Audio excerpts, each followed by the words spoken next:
Hello everyone, this is Ratnakar Singh. Welcome to R education foundation. आशा करता हूँ आप सभी स्वस्थ होंगे, मस्त होंगे और पढ़ाई में कम्प्लीटली व्यस्त होंगे। जैसा कि पिछले वीडियोस में हमने कुलाम्स लॉ को अच्छी तरीके से डिस्कस कर लिया था, आज की इस वीडियो में हम कुलाम लॉ के बेस पे जो न्यूमेरिकल्स होने वाले हैं उसको डिस्कस करेंगे। ठीक है, तो आई होप आप लोग पिछली वाली वीडियोस देख के आए होंगे, आपको कुलाम्स लॉ के बारे में अच्छी अंडरस्टैंडिंग हो गई होगी। अगर नहीं हुई है तो सबसे पहले वो वीडियो जाके देख के आएँ, तभी आगे आने वाली वीडियो समझ में आएगी, आगे आने वाले क्वेश्चन समझ में आएंगे। और आज हमने जितने भी क्वेश्चंस लिए वो सारे एनसीईआरटी के हैं, तो होप यू आप लोग समझेंगे कि सबसे पहले देखो क्या करना है हमें। हमें सबसे पहले करना है एनसीईआरटी। क्या करना है? एनसीईआरटी। ठीक है, एनसीईआरटी के बाद करना है अपने आप को प्रीवियस ईयर। ठीक, उसके बाद हम करेंगे थोड़ा क्या, कॉम्पिटेंसी बेस्ड। कॉम्पिटेंसी बेस्ड, ठीक है, कॉम्पिटेंसी बेस्ड भी करेंगे। फिर उसके बाद हम थोड़ा टच करेंगे एसएल अरोरा या फिर एडिशनल क्वेश्चंस को टच करेंगे थोड़ा बहुत। ठीक, इतने में आपका क्या हो जाएगा, इतने में आपका क्लास 12th में जितनी फिजिक्स आती है उतने में कवर हो जाएगी और आप बोर्ड में अच्छा मार्क्स कर ले जाएंगे। तो चलिए, आपके सामने पहला क्वेश्चन दिख रहा है। पहला क्वेश्चन समझने की कोशिश करिएगा और सॉल्व करिएगा। तो सबसे पहले पढ़िए क्या लिखा है।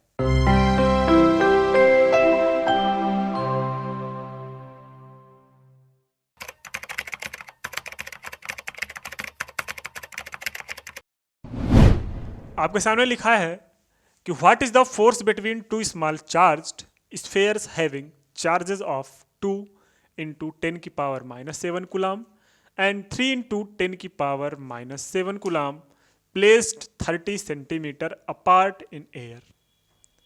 देखो क्या बोला इन्होंने। इन्होंने ये बोला है कि दो चार्ज अपन लोग के पास है, एक चार्ज ये है और दूसरा चार्ज ये है। ठीक है, एक के ऊपर जो चार्ज है वो है कितना, 2 इंटू 10 की पावर -7 कूलाम और दूसरे के ऊपर है 3 इंटू 10 की पावर -7 कूलाम। ठीक है, इनके बीच की जो डिस्टेंस दिया है इन्होंने, दो चार्ज को जो एयर में रखा गया है, इनके बीच का जो डिस्टेंस दिया गया है वो है 30 सेंटीमीटर। आपको ये कैलकुलेट करना है इनके बीच में जो इलेक्ट्रोस्टैटिक फोर्स लगेगा, what is the force between two small charged, मतलब एफ की वैल्यू कैलकुलेट करनी है। तो आपको पता होगा कि अगर दो चार्ज जिनके ऊपर Q1 और Q2 चार्जेस हैं, आर डिस्टेंस पे रखे गए हैं, तो उनके बीच जो फोर्स की वैल्यू आती है वो आती है के Q1 Q2 upon R square, या फिर एफ इंटू, हम याद होगा आपको, 1/4 pi epsilon not into Q1 into Q2 upon R square, या फिर हम क्या करते थे, F is equals to 9 into 10 की पावर 9 इंटू ये क्या हो जाएगा, Q1 Q2 अपॉन में आर स्क्वायर। ये वैल्यू होती थी, हाँ या ना। लेकिन यहाँ पे जो डिस्टेंस होता था, यहाँ पे ये जो डिस्टेंस होता था वो मीटर में होता था। किस में होता था? मीटर में। अब यहाँ पे जो डिस्टेंस दिया गया है वो सेंटीमीटर में दिया गया है। तो सबसे बड़ी बात यहाँ पे दिया क्या क्या गया है, इसको लिखिएगा, देखिएगा क्या क्या दिया गया है। आपके पास दिया गया है सर जी Q1 की वैल्यू कितना दी गई है, 2 इंटू 10 की पावर -7 गुलाम। ठीक है, इतना क्लियर है। सेकेंड क्या दिया गया है, सेकेंड दिया गया है आपके पास Q2 इज इक्वल टू दिया गया है 3 इंटू 10 की पावर -7 गुलाम, और डिस्टेंस दोनों के बीच की दी गई है 30 सेंटीमीटर। यार 30 सेंटीमीटर जो हम मीटर में कन्वर्ट करेंगे तो क्या हो जाएगा, 100 से डिवाइड करेंगे तो कितना हो जाएगा सर, 0.3 मीटर, 0.3 मीटर हो जाएगा। अब जब हम इसको कैलकुलेट करेंगे तो क्या होगा, कैलकुलेट करिए। फार्मूला आपको पता है, Coulomb's law according from Coulomb's law क्या हो जाएगा सर, जो F होता है वो होगा K Q1 Q2 upon R square. के की वैल्यू आपको पता होती है, क्या होती है, के की वैल्यू होती है 9 इंटू 10 की पावर 9, और ये Q1 की वैल्यू कितना हो जाएगी, Q1 की वैल्यू हो जाएगी 2 इंटू 10 की पावर -7, और यहाँ पे Q2 की वैल्यू कितनी हो जाएगी, 3 इंटू क्या हो जाएगी, 3 इंटू 10 की पावर -7, और अपॉन जो R है, R कितना है सर, 0.3 स्क्वायर है तो 0.3 दो बारी हो जाएगा। ठीक है, कोई दिक्कत नहीं होनी चाहिए, यहाँ तक बातें क्लियर हैं, सही है। अब जब इसको हम थोड़ा कैलकुलेट करेंगे तो यहाँ पे हम 0 0 हटा के यहाँ पे जो है ये हम पॉइंट हटाएंगे, और जब पॉइंट हटाएंगे तो यहाँ पे जो वैल्यूज़ आएगी आपके पास ये 2 डिजिट पे आएगी, तो इंटू 10 की पावर -2 कर ले तो कोई दिक्कत नहीं होगा। तो ये 3 3 9 हो जाएगी, तो 9 से टोटल कैंसिल हो जाएगा ये वाला 9, ठीक है, कोई दिक्कत नहीं होनी चाहिए। सॉरी, यहाँ पे 2 3 6 हो जाएगा, तो लिख लेते हैं 2 3 6, कितना हो जाएगा 6, और ये हो जाएगा 10 की पावर 9 और 10 की पावर -7 इंटू 10 की पावर 2 हो जाएगा, और इंटू 10 की पावर -7 है, और ये ऊपर जाके फिर 10 की पावर 2 बन जाएगा।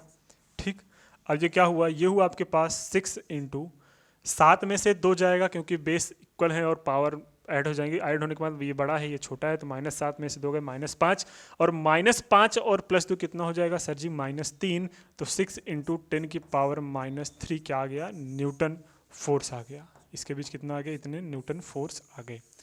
ठीक है, ये आपके पास ये रहा आपका आंसर 6 इंटू 10 की पावर -3। इसको हम ऐसे भी लिख सकते हैं क्या कि 0.006 न्यूटन, 0.006 न्यूटन भी ये भी आपका आंसर हो सकता है। ठीक है, कोई दिक्कत। आई होप आपको चीज़ें समझ में आ गई होंगी। हमने क्या किया एक बार फिर से रिकॉल कर देते हैं। ठीक, ध्यान से देख लो, आपके पास दो चार्ज थे, एक तो था 2 इंटू 10 की पावर -7, दूसरा था 3 इंटू 10 की पावर -7। उसको हमने प्लेस किया था 30 सेंटीमीटर की दूरी पे, तो हम देखो 30 सेंटीमीटर की दूरी डिस्टेंस पे रख लिया था। हमने एक एक वैल्यू लिखी, सर Q1 आपके पास क्या था, Q2 आपके पास था। सबसे पहले जब न्यूटन में फोर्स होता है तो हम डिस्टेंस को मीटर में कैलकुलेट करते हैं, तो इसलिए R को हमने मीटर में कन्वर्ट किया, और जब हमने R को मीटर में कैलकुलेट किया तो सारी वैल्यूज़ को कूलाम का जो फार्मूला था उसमें रख लिया। कूलाम का फार्मूला था F = K Q1 Q2 upon R²। F की जो वैल्यू आई आपके पास वो आई 9 इंटू 10 की पावर 9 इंटू 2 इंटू 10 की पावर 7, 9 इंटू 10 की पावर 9 सर K की वैल्यू होती है। Q1 की वैल्यू 2 इंटू 10 की पावर -7 थी, Q2 की वैल्यू 3 इंटू 10 की पावर -7 थी।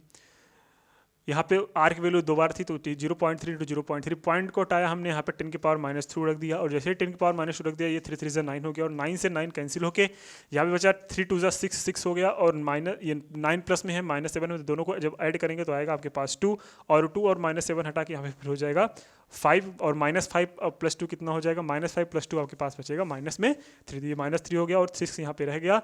आपके पास जो नेट फोर्स आया वो F = 6 इंटू 10 की पावर -3 न्यूटन आया। तो ये था इतना आसान क्वेश्चन, ये तो था आपका बेसिक, इसको बोलते हैं बेसिक क्वेश्चन। कैसे क्वेश्चन, बेसिक क्वेश्चन। ठीक है, जिसको हम बोलते हैं बेसिक। ये आपका एनसीईआरटी का पहला क्वेश्चन था। अब चलते हैं नेक्स्ट क्वेश्चन पे। क्या नेक्स्ट क्वेश्चन बोला है, चलिए क्वेश्चन नंबर 1.2 जो है आपका क्या है, the electrostatic force on a small sphere of charges 0.4 microcoulomb due to the another small sphere of charges minus 0.8 microcoulomb in air is 0.2 Newton. What is the distance between the two spheres? What is the force on the second sphere due to the first? Okay, कोई दिक्कत नहीं है। चलिए देखते हैं। सबसे बड़ी बात हम सॉल्यूशन नंबर ए देखते हैं। ठीक है, सॉल्यूशन जो देखते हैं वो ए देखते हैं। ठीक, सॉल्यूशन ए क्या होगा। अगर हम सॉल्यूशन ए की बात करें तो यहाँ पे जो Q1 की वैल्यू दी गई है वो Q1 की वैल्यू कितना दी गई है, वो दी गई है आपके पास 0.4 माइक्रोकूलम। और माइक्रोकूलम मतलब इसको हम जब कूलम में कन्वर्ट करेंगे तो ये कुछ ऐसा आएगा कि 0.4 इंटू 10 की पावर -6 कूलम। ठीक है, ये हुआ। ऐसे ही तो Q1 हो गया। ऐसे सिमिलरली जब Q2 की बात करेंगे, Q2 की जब हम बात करें तो क्या आएगा आपके पास -0.8 माइक्रोकूलम है। -0.8 माइक्रोकूलम मतलब -0.8 इंटू 10 की पावर -6 कूलम। ठीक, इनके बीच के डिस्टेंस से निकालना है। F की वैल्यू आपके पास पता है, F की वैल्यू कितना है 0.2 न्यूटन। ठीक है, अब हम F की वैल्यू कैलकुलेट करते हैं। ठीक है, F की वैल्यू कैसे कैलकुलेट करोगे सर, जो F की वैल्यू आपके पास आएगी वो कैसे कैलकुलेट करोगे, तो घबराना नहीं है, आसानी से कैलकुलेट करेंगे, कोई दिक्कत नहीं है ना। चलो, फार्मूला का क्या होता है, फार्मूला हमने ये पढ़ा है सर जी, F = K Q1 Q2 upon में R²। यहाँ पे डिस्टेंस निकालना है तो ये हो जाएगा R² = K Q1 Q2 और अपॉन में F रख लेते हैं वैल्यू। और जैसे ही वैल्यू रखेंगे तो आपके पास फार्मूला सॉल्यूशन क्या आएगा, ध्यान से देख लो।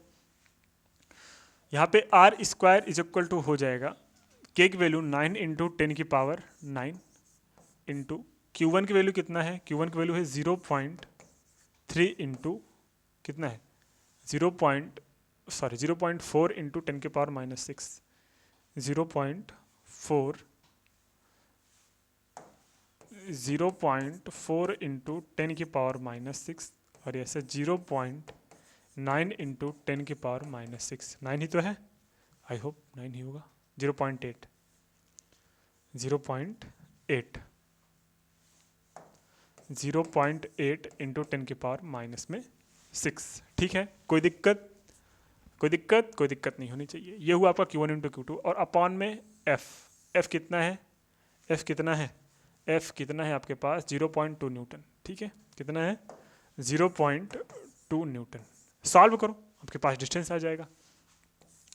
आर स्क्वायर की वैल्यू देखो कैसे सॉल्व करोगे, ये -6 ये -6 कितना हो जाएगा, माइनस में 12 और माइनस में 12 ये बना देगा किसको, ये बन जाएगा आपके पास माइनस में 12 और ये माइनस में 3 हो जाएगा, है ना।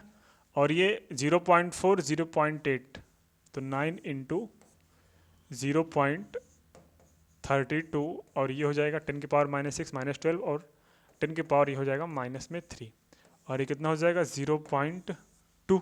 ठीक, कोई दिक्कत नहीं है। अब एक काम करना है कि 0.2 कैंसिल हो जाएगा, अभी कैंसिल करने को रहने दो, इसको जब इधर ले जाएंगे तो कितना हो जाएगा, ये हो जाएगा आपके पास, इसको हम ऐसे भी ले सकते हैं 2 पॉइंट पे डिजिट है तो 2 डिजिट पे पॉइंट है तो इसको हम कैलकुलेट कर सकते हैं कि 9 इंटू 32 इधर हो जाएगा 10 की पावर माइनस में 5 और नीचे हो जाएगा 2 इंटू 10 की पावर माइनस 1। ठीक है, 2 1 ज़ा 2 2 16 ज़ा 32 तो 9 की जो वैल्यू आई वो कितना आई, वो आई आपके पास 9 इंटू 16 क्या हो जाएगा 144। ठीक, 144 और ये ऊपर जाएगा तो ये इंटू 10 की पावर माइनस में 4 बन जाएगा, है ना, क्योंकि ये प्लस जाके उधर हो जाएगा -4 हो जाएगा।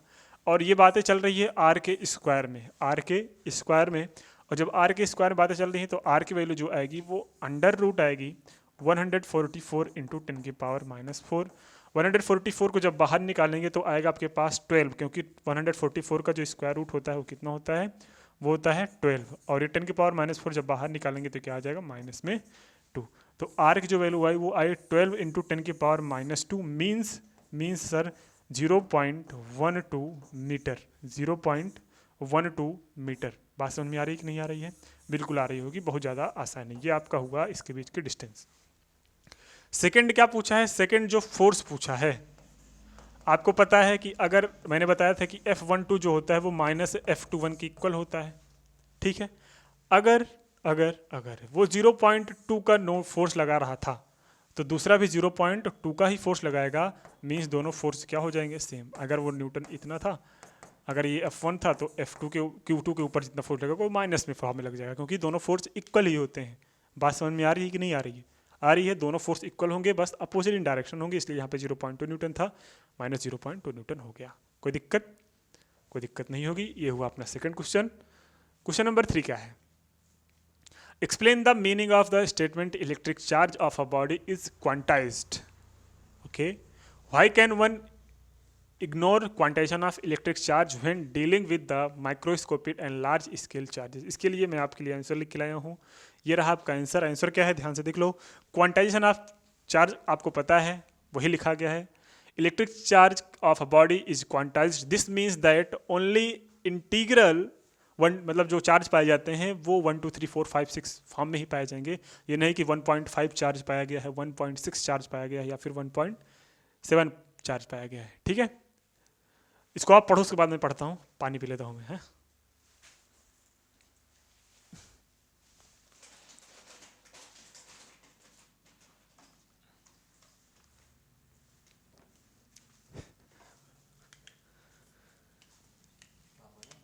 स्टॉप मत करो, पढ़ रहे हैं बच्चे।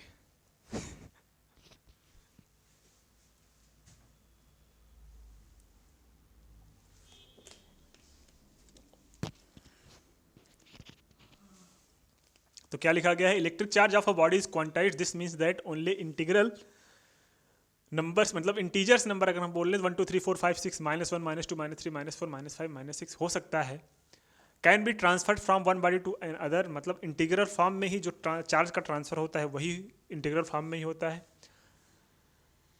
To the other charge are not transfer in the fraction, fraction में कतई नहीं हो सकता कि इस बॉडी से दूसरे बॉडी में 0.2 चार्ज फ्लो हो गए, 0.3 चार्ज फ्लो हो गए, 5.6 चार्ज फ्लो हो गए, ऐसा नहीं होगा। हमेशा जो चार्ज का ट्रांसफर होगा वो हमेशा होल नंबर में होगा या फिर इंटीजर में होगा, यही बात बोल सकते हैं। ठीक है, अब सेकंड वाला क्या है? सेकंड वाला क्वेश्चन आप पहले पढ़िए, फिर इसका रीजनिंग समझ में आएगा। Why can one ignore quantization of electric charge when dealing with the microscopic large scale charges? ठीक है, चलो अब समझ में आ जाएगा आपको। इन माइक्रोस्कोपिक और large scale charges the charge used as a compare to the magnitude of electric charge, hence quantization of electric charge is of no use one on microscopic scale, therefore it is ignored and it is the considered that electric charge is continuous। अब बड़ी बड़ी चीज़ों में क्या होता है, charge quantized है कि नहीं है इसका कोई वैलिड नहीं करता, क्योंकि वहाँ पे जो चार्ज का डिस्ट्रीब्यूशन होता है वो कॉन्टिन्यूस डिस्ट्रीब्यूशन होता है। ये नहीं कि वहाँ पे एक चार्ज, दो चार्ज, चार चार्ज, पांच चार्ज है, वहाँ पे बहुत सारे चार्जेस हैं। इसलिए बड़े स्केल में ये मैटर नहीं करता कि चार्ज क्वांटाइज्ड हो कि ना हो। ठीक है, बस वही लिखा गया है। अगर आपके एग्जाम में आ गया तो ऐसे आप कुछ आपको एक्सप्लेनेशन देना है। ठीक है, इन अ माइक्रोस्कोपिक और लार्ज स्केल, माइक्रोस्कोपिक और लार्ज स्केल में charge are charge used has a huge compare to the magnitude of the electric charge. ठीक है, मतलब अगर इलेक्ट्रिक चार्ज की बात करें तो वो ह्यूज अमाउंट में होता है बहुत। हम ये नहीं बोल सकते एक इलेक्ट्रॉन है, दो इलेक्ट्रॉन है, तीन इलेक्ट्रॉन है, चार इलेक्ट्रॉन है, इससे नहीं मतलब है। इसलिए हम वहाँ पे चार्ज के क्वांटाइजेशन को इग्नोर करते हैं। ठीक है, अगर वहाँ पे बात करोगे तो भैया एक चार्ज के बारे में बात करो तो बहुत टाइम लग जाएगा चार्ज को कैलकुलेट करने में, है ना। तो लार्ज स्केल में चार्ज का क्वांटाइजेशन हम इग्नोर करते हैं जहाँ तक होता है। ये नहीं होता कि चार्ज क्वांटाइज नहीं होने चाहिए, मैं ये नहीं बोल रहा हूँ। मैं ये बोल रहा हूँ कि वहाँ पे आपको इग्नोर करना चाहिए, और वहाँ पे इग्नोर करते हैं, वही एक्सप्लेनेशन आपसे पूछा भी है।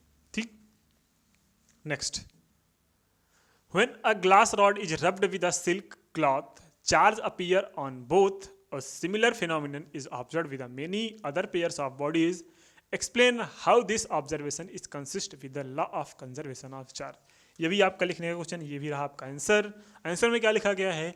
Rubbing products charge of equal magnitude but opposite nature on the two bodies because charges are created in pairs. चलो फिर से देखो, रबिंग प्रोड्यूसेस चार्जेस। अगर हम किसी चीज़ को रब कर रहे हैं तो वो क्या चार्ज को प्रोड्यूस करेंगे? Of equal magnitude.